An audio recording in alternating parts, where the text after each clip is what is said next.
Hi everyone! Welcome to the Empath Tarot case, another love reading, timeless and general. Take what resonates lang po. Maybe some part of the reading makaresonate kayo or hindi naman kaya. Tignan natin ngayon kung ano ang mga mensahe, mga gabay, anong love connections ito, ano ang mga nais ipakita sa atin at mga, sabihin natin, mga aral sa buhay.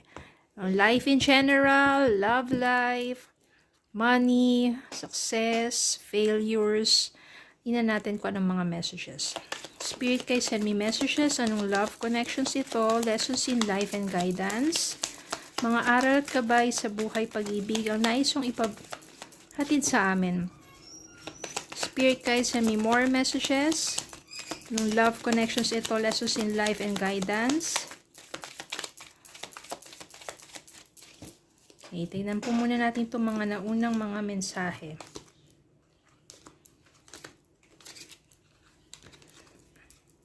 Ten of Swords. The Sun. Seven of Swords. Page of Pentacles. Page of Wands. The Lovers. Nine of Wands. Hindi pala siya 9, sorry. 10 of Wands. And, kuha pa tayo, bottom of the deck, the Magician.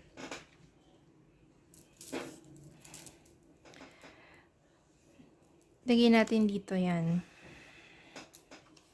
Yan.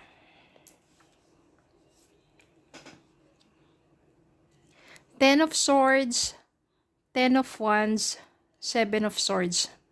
Itong mga energy na to, mga mabibigat at hindi maganda. Kasi 7 of Swords, ibig sabihin yan, cheating, lies, betrayal. Na maaring nag-break kayo ng person mo, nagkahiwalay kayo dahil sa mga ginagawang panluloko sa'yo, pagsisinungaling, pagtatraidor sa'yo. Ang dami niyang mga ginawang kalokohan na sa una in denial ka, sa una hindi mo iniisip na totoo yun. Magaling kasi siya magsalita magaling siyang magsinungaling. Magaling siyang mag-manipulate. Pinaniniwalaan mo na naman, tapos pinapatawad mo, tapos uulit na naman, paulit-ulit na. Nandito yung 10 of Wands, ibig sabihin yan, overburdened ka na. Overloaded ka na, too much na, parang sobra-sobra ng bigat. Hindi mo na kaya pa kasi paulit-ulit niyang ginagawa. Yung parang sa una, di ba, pag sinabi natin na, first, okay lang. Bigyan mo ng second chance. Pero, kapag naulit pa, pangalawa, pangatlo, pang-apat, wag na kasi, di ba parang, bigyan mo rin ng respeto yung sarili mo, ng pagmamahal yung sarili mo. Yun yung mga panahon na parang, nawalan ka na ng respect sa sarili mo kasi hinayaan mo paulit-ulit Minamanipulate ka niya ng husto. Kaya, too much na, tama na. Enough na. Tapos yun dito, yung 10 of Swords dito, ibig sabihin, endings na yan. Painful endings na parang tatapusin mo na kasi gusto mo naman bigyan ng pagmamahal at respeto ang sarili mo. Gusto mo nang makawala sa isang taong nagmanipulate sa'yo, niloko ka pa ulit-ulit, ginamit ka, trinaydor ka, pinaglaruan ka. Lahat ng masasakit na bagay, sobra-sobra. Kaya ikaw na rin na nagtapos ng lahat sa inyo. Pero meron ditong Sun. Kasi ibig sabihin yan, hindi naman matatapos ang buhay mo kapag tinapos mo yung relasyon sa taong yun. Ibig sabihin nito, may panibagong simula. Diba? Bawat pagising mo, panibagong araw, panibagong pag-asa, panibagong simula ng buhay mo. And you will feel so much light. Diba yung parang pakiramdam mo, kasi may liwanag, magiging ito yung magiging daan sa panibagong buhay mo. You have a freedom. No, kasi nagising ka na eh. Yung dati, ang tagal-tagal mo nang parang kahit sinasabihan ka siguro ng family mo, ng friends mo, di ka naniniwala kasi mahal mo yung taong yun eh. Pero ganun ang nangyari, di ba? So dito, ibig sabihin dito, new beginning, freedom, joy. Panibagong pag-asa. Nagmamanifest ka naman dun sa mga pinagdaanan mong sakit mula sa taong yun. Still you are manifesting. Naniniwala ka pa rin sa tunay na love.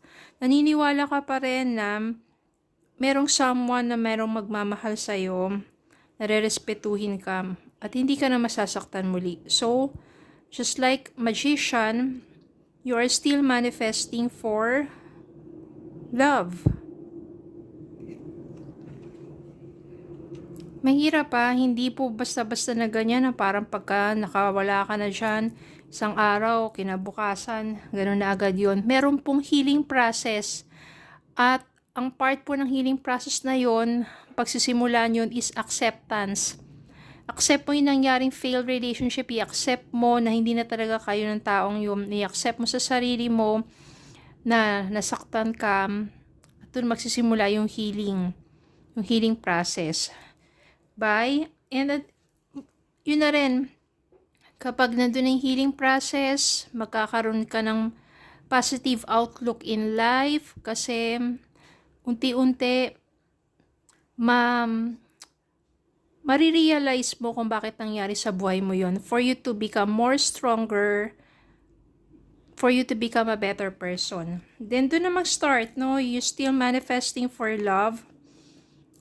Yung Page of Pentacles dito and Page of Wands, sila yung mga admirers mo. Sila yung magbibigay sa'yo ng parang panibagong saya. Kasi someone is there who have interest for you. No, parang sila rin yung maaring maging sa umpisa kaibigan mo. No, paparamdam sa'yo, masayahin, diba? Tapos, andyan yung parang nag-i-invest ng time sa'yo. Diba yung parang pinaparamdam sa'yo na meron silang panahon, meron silang yung nais talaga, yung good intentions talaga, na para maging masaya ka. No, yung friendship na in-offer nila sa'yo at the same time, meron silang care sa'yo. So maybe itong taong to, isang tao lang yan. Nasa umpisa, magiging kaibigan mo, tapos di maglalaon, magiging malalim ang connection ninyong dalawa. Someone who truly cares for you, someone who invested time for you,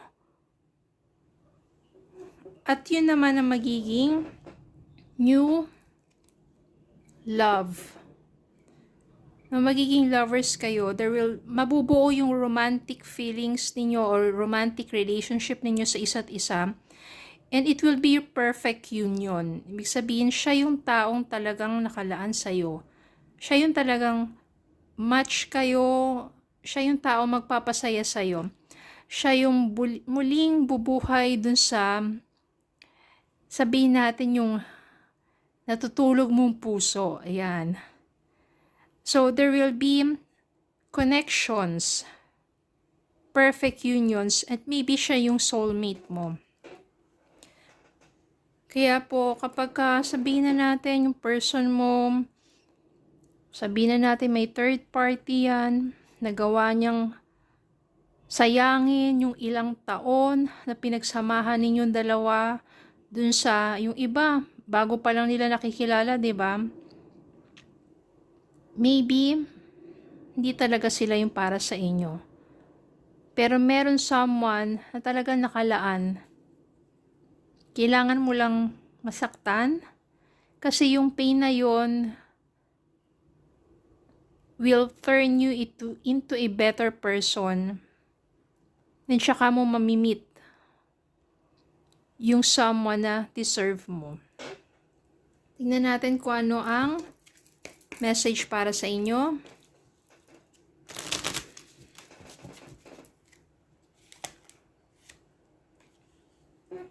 Overthinking, playing negative scenarios in your head is creating issues which weren't there at first. Overthinking. Bakit kaya lumabas yung overthinking? Baka sa umpisa, pagsasama ninyo nito, no, nagsimula lang siya sa overthinking. Ang nangyari, yung overthinking mo na yon naging totoo, naging totoo, naging totoo, naging totoo.